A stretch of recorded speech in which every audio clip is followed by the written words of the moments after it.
Chers UK internautes, bonsoir et bienvenue dans l'émission Dites-nous professeur. Dites-nous professeur, cette émission qui vous conduit à la découverte des éléments de réponse pour les questions scientifiques que vous vous posez. Nous accueillons dans cette émission, à ma droite, le doyen, le vice-doyen, Cousin Komla, qui est en même temps responsable administratif et financier du laboratoire d'histoire et développement de l'Afrique. Bonsoir, doyen. Bonsoir, monsieur Sewa Edou, le présentateur. Merci. À ma gauche, nous avons le directeur du laboratoire de recherche et études en linguistique, psychologie et société, la RELIPS, le docteur Palicha, qui est à ma gauche. Alors, directeur, bonsoir et bienvenue dans cette émission. Bonsoir, monsieur Edou. Merci. Doyen, je commence par vous. Oui. Pouvez-vous nous parler de ce qui c'est qu'un laboratoire? Bien. Un laboratoire, la plus simple définition, un laboratoire peut être considéré comme un atelier ou un local où on fait des recherches, on fait des analyses pour donner des résultats. Donc c'est un lieu de production, tout comme un menuisier qui est dans son atelier, qui produit des tables, des chaises et autres. Donc l'historien aussi a son atelier où il produit de l'histoire. Donc l'historien peut avoir son laboratoire, son local, son atelier. Et c'est pour cette raison que nous avons créé notre laboratoire qui est intitulé Histoire et développement de l'Afrique. Merci, doyen. Oui. Alors, monsieur le directeur, la RELIPS, c'est quoi? Alors, la RELIPS, c'est tout simplement le laboratoire de recherche et études en linguistique, psychologie et société. Et comme on peut voir dans sa définition, c'est un laboratoire pluridisciplinaire qui répond, disons, aux besoins de pluridisciplinarité, de transdisciplinarité qui sont en vogue actuellement, pour des raisons toutes simples de régler à travers des disciplines différentes les problèmes de société. Voilà ce que c'est que la RELIPS. Merci, monsieur le directeur. Mais en même temps, est-ce que nous pouvons avoir une idée de la composition de votre équipe? Alors, c'est tout à fait simple. Vu que c'est un laboratoire pluridisciplinaire, il fonctionne sur 3 orientations particulières qu'on appelle les axes de recherche, qui sont dirigés par des responsables. Et chaque axe de recherche est dirigé par un responsable. Ce n'est pas une équipe de recherche, mais l'axe de recherche consiste en une orientation de la recherche au sein du laboratoire. Et nous avons donc l'axe langage et communication, et l'axe éducation, santé et travail, et l'axe population et développement durable, qui, chaque axe, comme je viens de le dire, est dirigé par un laboratoire et un responsable.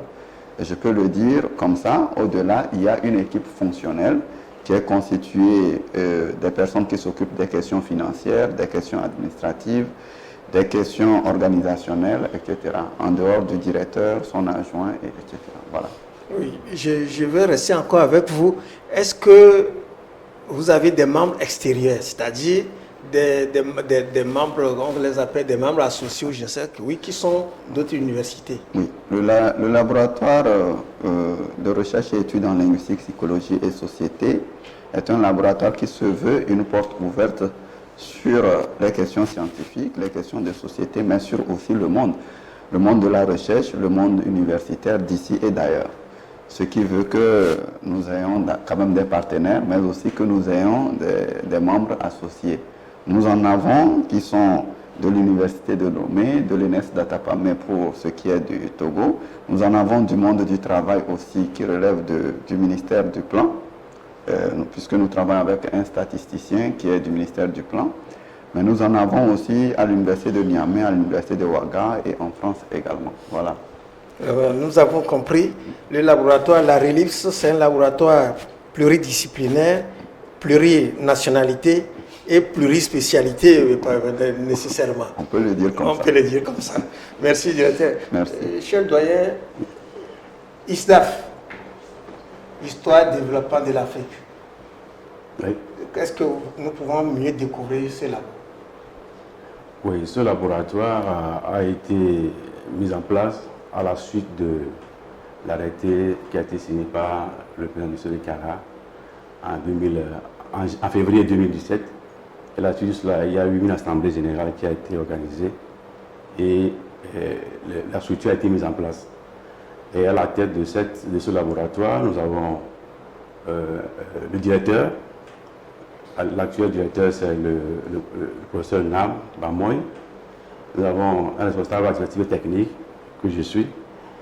Et ce duo fonctionne avec une équipe suivant l'axe défini par le laboratoire. Donc nous avons 3 axes qui constituent les équipes au laboratoire avec des responsables. Donc il y a l'axe civilisation et développement socio-culturel de l'Afrique. Il y a l'axe démocratie, État-nation et développement. Et le 3e axe, économie, infrastructure et développement de l'Afrique. Donc à la tête de chaque équipe, il y a un responsable et c'est comme ça que le laboratoire fonctionne. Depuis là, nous fonctionnons par des réunions, des conférences, des tables rondes depuis 2019. Peut-être que vous allez me poser la question. Du 9 au 10 mai 2019, nous avons organisé une table ronde sur le pays Kabye. Le pays Kabye, 120 ans après, qu'est-ce qui reste en pays Kabye de cette période-là? Ça a vraiment marqué une étape importante dans l'histoire de ce laboratoire. Actuellement, je profite de l'occasion, ce n'est pas une publicité, je profite de l'occasion pour dire que le 10 mars prochain, nous organisons un séminaire méthodologique spécialisé pour nos étudiants en master et en doctorat. Donc c'est le laboratoire qui l'organise pour parler à nos étudiants comment il faut écrire l'histoire, quelle est la place de l'histoire dans la recherche et comment ils peuvent s'organiser pour préparer leur mémoire de master et leur thèse de doctorat. Avant qu'ils ne commencent, puisque surtout pour les étudiants en doctorat, ils viennent s'inscrire en thèse. Donc on va baliser le chemin pour eux, pour qu'ils puissent mieux faire le travail qu'il faut. Merci, monsieur le responsable administratif et financier de ISDAF. Oui. Mais en même temps, je veux en même temps vous demander, vous avez entrepris beaucoup d'activités déjà, oui. Mais avec quels moyens? Je vais parler des moyens financiers. Comment est-ce que vous arrangez pour financer toutes ces activités? Merci beaucoup. Notre laboratoire compte essentiellement sur les cotisations et les frais d'adhésion de ses membres. Et il compte également sur les subventions et les dons que l'université lui donne, mais aussi les partenaires étrangers. Il compte également sur les frais de production, parce que nous avons défini dans notre objectif produire des films, des documents, des ouvrages qui seront vendus et ça va contribuer au fonctionnement du laboratoire. Et nous avons également, nous faisons également des partenariats avec d'autres universités. Et par exemple, nous avons actuellement une convention avec l'université de Kassel en Allemagne qui s'intéresse aux œuvres allemandes au Togo. Et dans ce cadre-là, il y a une bourse qui est lancée actuellement qui va permettre à ces étudiants de faire le voyage en Allemagne, mais aussi les membres du laboratoire pour aller s'imprégner des réalités en Allemagne et autres. Parce que nous avons été colonisés par les Allemands. Et beaucoup de vestiges historiques sont dans les archives en Allemagne. Et il est de bon ton que nous profitions de ces relations-là pour exploiter ces ressources qui sont disponibles. Ce que ces Allemands ont, si vous voulez, transporté ou bien exporté vers l'Allemagne, pour que vraiment nous écrivions nous-mêmes notre histoire et non pas l'histoire vue par les autres. Merci, monsieur le doyen. Alors, monsieur le directeur, la RELIS, certainement qu'elle a déjà produit. Beaucoup. Oui, c'est la relief, c'est oui, la relief, Oui. la relief, La relief. la relief, Tout oui, simplement. oui, tout simplement. Oui. Certains vous avez produit. Tout à fait. Est-ce que vous pouvez nous dire en une minute ce que vous avez pu faire et comment? Très rapidement, disons que on a commencé à exister réellement à partir de l'arrêté du président qui a été cité par le collègue doyen.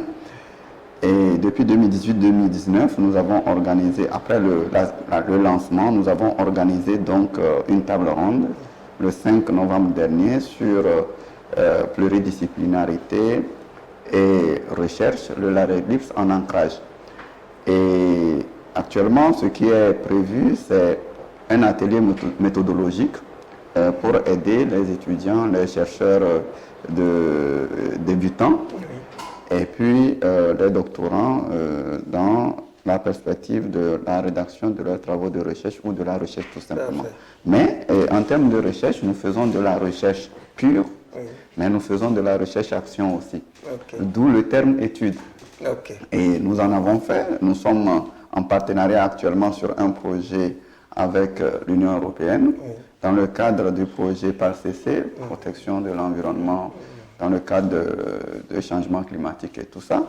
Et nous travaillons sur nous faisons notre recherche sur une thématique simple, la médecine phytotraditionnelle et les savoirs endogènes et les stratégies de lutte contre le changement climatique et tout ça. Je comprends que vous avez suffisamment de projets. On en a. Nous aurons l'occasion de vous recevoir encore dans cette émission. Merci. Pour découvrir davantage ces projets-là. Alors, je vais vous demander, peut-être que vous avez, en 30 secondes, vous avez un mot à l'endroit des chercheurs qui nous suivent et de vos étudiants.